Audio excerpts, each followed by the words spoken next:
मैं मिस्टर गोस्वामी से ये बोलना चाहती हूँ कि mister Goswami, the nation is with you, nation is with you, we all are there with you and we will support you no matter what. अगर eventually अगर तुम जनता का साथ दोगे तो जनता तुमको देखेगी, तुमको सुनेगी, तुम्हारा सम्मान करेगी, तुम्हारी बात मानेगी, तुम्हारे साथ खड़ी होगी। और अभी भी मैं आपको बता रही हूँ, जिसको जो बोलना है वो बोले। हिंदुस्तान की जनता अर्नब गोस्वामी जी के साथ खड़ी थी, है और रहेगी।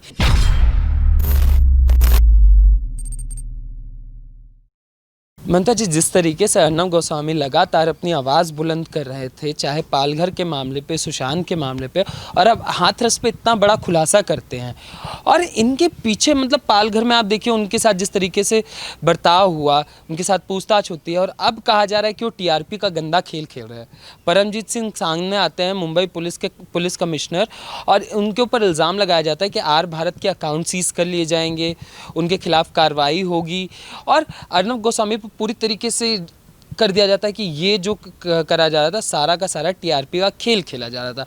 और अब जो न्यूज़ चैनल है वो भी एक्टिव हो गए हैं कि टीआरपी का गंदा खेल खेलने वाले हुए एक्सपोज। अर्नब गोस्वामी, देखिए, पहले तो माफ़ कीजिएगा, आज मेरा गला थोड़ा ख़राब है और अभी मैं बाबा का ढाबा में गई हुई थी मालवीय नगर में। वहीं से मुझे जानकारियाँ मिलनी शुरू हुई कि जो सीपी हैं मुंबई के परमबीर सिंह जी, उन्होंने एक प्रेस कॉन्फ्रेंस करके बहुत ही बड़ा ये खुलासा उनके हिसाब से उन्होंने किया है।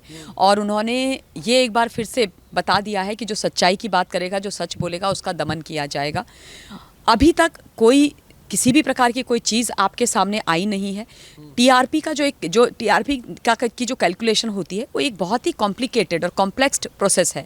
वो बार्क के द्वारा की जाती है। बार्क के जो सदस्य होते हैं, वो जितने भी टीवी चैनल्स हैं वो सारे उसके सदस्य होते हैं, और उसके बाद टीआरपी निकाली जाती है।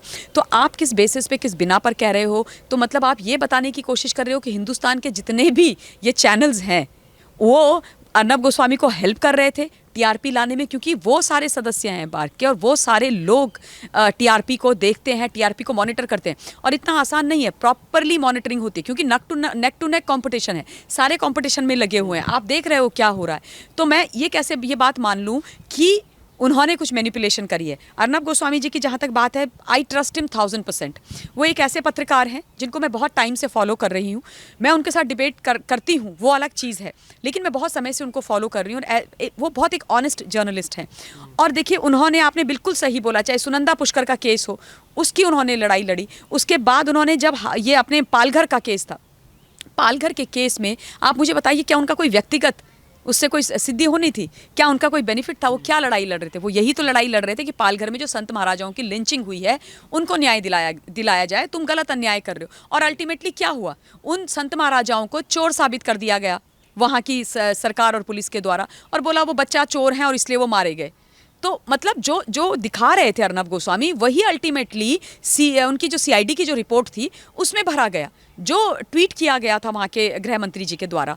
तो फिर कहाँ ये लोग ये गलत बोल रहे हैं? ओनली थिंग इज कि अर्नब गोस्वामी बिना डरे, बिना थके, बिना रुके, बिना घबराए सच बोलते हैं। सुशांत सिंह राजपूत का जो केस है, वो इतनी शिद्दत से उस केस को लड़ रहे हैं, वो परिवार के साथ खड़े हैं, सुशांत के साथ खड़े हैं। दिशा सैलियान का केस रीओपन कराने के लिए उन्होंने बहुत मेहनत करी है, शुरू से सच बोलिए, इसीलिए तो हिंदुस्तान की जनता उनके साथ है। मैं आपको बताती हूँ कि जनता मेरे इंस्टा के और ट्विटर का में डीएम भेजती है मुझे, जब उनके हाथ पे चोट लगी तो लिटरली बोलने लगे कि ममता मैम, जब आप जाओगे उनके शो में तो प्लीज़ आप उनसे पूछिएगा कि उनको कैसे चोट लगी और हमारी गेट वेल सून विशेज़ उनको दीजिएगा। ये जनता का प्यार है, ये पब्लिक का प्यार है। आप ऐसे व्यक्ति पर ऐसा गंदा आरोप लगाओगे, ये गलत है। जस्ट बिकॉज वो सच्चाई के लिए लड़ रहे हैं। हाथरस में जो उन्होंने किया, मतलब जिस तरीके का स्टिंग ऑपरेशन निकल करके आया है जितेंद्र, उससे वो रोंगटे खड़े कर देने वाला है। इंटरनली हम सब जानते हैं हाथरस के केस की सच्चाई। मैं भी आपको बोल रही हूँ कि मुझे उस बारे में जानकारी, अंदेशा था कि ये रेप का केस नहीं है, ये कुछ और केस है। लेकिन जिस तरीके से उस बच्ची को, उसकी मृत्यु को, उसके जीवन और मरण दोनों को शर्मसार कर दिया कांग्रेस पार्टी के ये दोनों भाई बहनों ने, समाजवादी पार्टी और वो क्या नाम है उसका, वो भीम आर्मी वाला। मैं कहती हूँ चंद्रशेखर रावण। मेरे को चंद्रशेखर रावण के बारे में एक बात बोलनी है। ये व्यक्ति ने अपने आगे भीम आर्मी का टैग कैसे लगा दिया? इसने हमारे इतने बड़े जो क्या कहते हैं पुरुष हैं, भीम महापुरुष हैं, उनको शर्मसार किया और हमारी आर्मी को भी शर्मसार किया। ना तो ये भीम है ना ये आर्मी है। इनको, इन दोनों को अपने नाम से हटा देना चाहिए। ये खुद को दलितों का मसीहा कहते हैं। गुंडों की तरह ये वहाँ पर बैठे हुए थे, उस परिवार में बोलने नहीं दे रहे थे। रातों मतलब रातों रात वहां पर पहुंच गए और तमाशा करने लगे। जिस तरीके का स्टिंग ऑपरेशन निकला, आपको क्या लगता है इतना आसान है करना?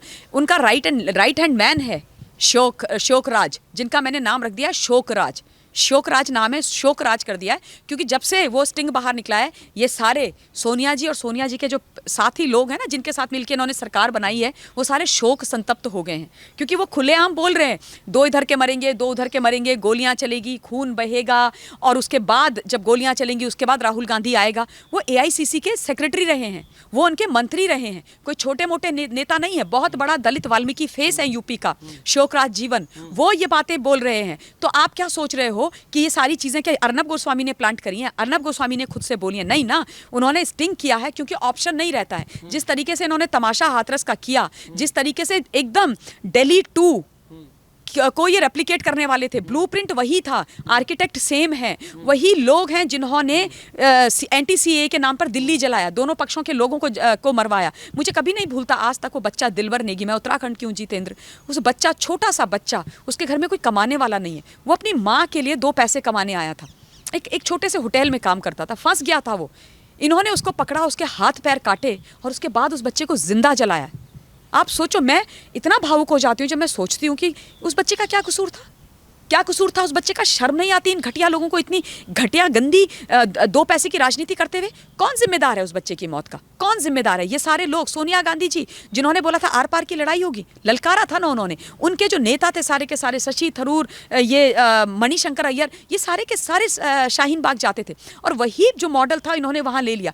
पीएफआई से 100 करोड़ की फंडिंग, आप सोचिए, काहे के लिए? हाथरस को जलाने के लिए, दलितों की और वहां के ठाकुरों की लाश बिछाने के लिए, और उन लाशों के ऊपर हम मासूमों के क्या कहते हैं, इनोसेंट लोगों के खून के ऊपर अपनी राजनीति चमकाने के लिए। और उसने बोला कि हम यहाँ पर कांग्रेस को जिंदा करना चाहते हैं। अल्टीमेटली ये जो सच्चाई थी किसकी वजह से सामने आई? अर्नब गोस्वामी की वजह से ना। आज अगर वो सच्ची पत्रकारिता कर रहे हैं, लोकतंत्र का चौथा स्तंभ जिसे पत्रकारिता कहते हैं, उस पर वो जिम्मेदारी से काम कर रहे हैं, तो आप लोग बोलोगे कि हम उनको अरेस्ट करेंगे, उनके अकाउंट सीज कर देंगे, हम ये कर देंगे, वो कर देंगे। आप लोग क्यों अपनी क्रेडिबिलिटी खत्म कर रहे हो? मतलब एकदम तमाशा बना करके रख दिया है। आप सोचिए ना, कंगना ने सच बोला, उसको इतनी गंदी गंदी गालियां दी, उसके घर पर बुलडोजर चला दिया, उसको सिक्योरिटी नहीं दी, उसको धमकी दे डाली कि तुम मुंबई में नहीं आओगे। अर्नब ने कंगना का साथ दिया। 62 year old veteran, navy veteran को किस तरीके से मारा, वो वीडियो देखा नहीं जाता है, दिल रोने लग जाता है। मैंने जब पहली बार ही देखा, मेरी आंखों में आंसू थे। नेवी के रिटायर्ड वेटरन जितेंद्र, उन्होंने अपनी जिंदगी लगाई है हमारे लिए, इन एहसान फरामोश नेताओं के लिए, जो अपने आप को नेता कहते हैं, जो कहते हैं कि हम इस देश के भाग्य विधाता हैं। भाग्य विधाता हैं ये लोग? ये झूठे लोग हैं, ये खून के प्यासे लोग हैं।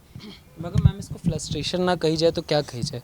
लगातार अर्नब गोस्वामी के द्वारा नए नए खुलासे करना, हर ये केस, चाहे हाथरस हो, चाहे पालघर हो, चाहे सुशांत का केस हो, और अब संजय राउत तारीफ करते हुए नजर आते हैं, कमिश्नर जी की तारीफ कर रहे हैं संजय राउत। तो इसे क्या कहा जाए? जो मीडिया, जो जिसने हाथरस में जिस प्रकार से रिपोर्टिंग करी वो सबने देखा, वो मीडिया अब अर्नब गोस्वामी पे इल्ज़ाम लगा रहा है कि अर्नब गोस्वामी जो है टीआरपी का गंदा खेल खेल रहे हैं। कौन गंदा खेल खेल रहा है? नहीं, कोई टीआरपी का गंदा खेल नहीं है, वो सिर्फ सच्चाई दिखा रहे हैं, वो ईमानदारी से सच्चाई दिखा रहे हैं। टीआरपी उनको मिल रही है भाई, मिलेगी। आप जनता का देखिए ना, रोज देखिए, आप सोशल मीडिया चेक कीजिए, कितने लोग अर्नब गोस्वामी के साथ हैं। वो खुद किसी भी सोशल अकाउंट पे नहीं है, लेकिन उसके बावजूद लोग उनके साथ हैं। लोग हमको मैसेजेस करते हैं, क्यों करते हैं? उनको, क्योंकि उनको लगता है कि ये एक वो व्यक्ति है जो हमारे साथ स्वेच्छा से खड़ा होता है, जिसके पास एक बहुत पावरफुल टूल है जिसे मीडिया कहते हैं। वो उस मीडिया का इस्तेमाल हिंदुस्तान की जनता को इंसाफ दिलाने के लिए कर रहे हैं। अगर इवेंचुअली अगर तुम जनता का साथ दोगे तो जनता तुमको देखेगी, तुमको सुनेगी, तुम्हारा सम्मान करेगी, तुम्हारी बात मानेगी, तुम्हारे साथ खड़ी होगी। और अभी भी मैं आपको बता रही हूँ, जिसको जो बोलना है वो बोले। हिंदुस्तान की जनता अर्नब गोस्वामी जी के साथ खड़ी थी, है और रहेगी। मैं उनके साथ खड़ी हूँ, क्यों ना खड़ी हूँ भाई। मैंने देखा है ना, पालघर का केस उन्होंने कैसे लड़ा, हाथरस का कैसे लगा, सुशांत का केस। मैं 17-18 जून से बोल रही हूँ, मेरा लिटरली गला अब खराब हो चुका है।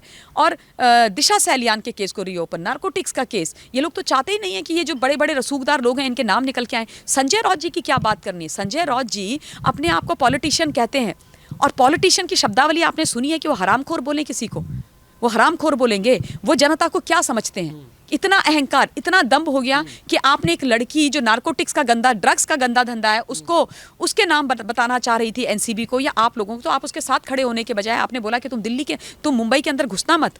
ये कोई तरीका होता है? आप उसके घर में बुलडोजर चला देते हो, ये मतलब आप इतने ऑटोक्रेटिक कैसे हो गए? इसलिए मैं डे वन से बोल रही हूँ कि कहाँ हैं वो लोग, वो साड़ियाँ सुंदर सुंदर पहन के लोकसभा में जाने वाली मैडम जिन्होंने फासिज्म के ऊपर इतना भाषण दिया था, टीएमसी की पार्लियामेंटेरियन, कहाँ है भाई? तुम्हारी आंखें बंद हो गई हैं। हम मित्रा वित्रा जो भी हैं वो अब दिखाई नहीं दे रही है तुम्हें?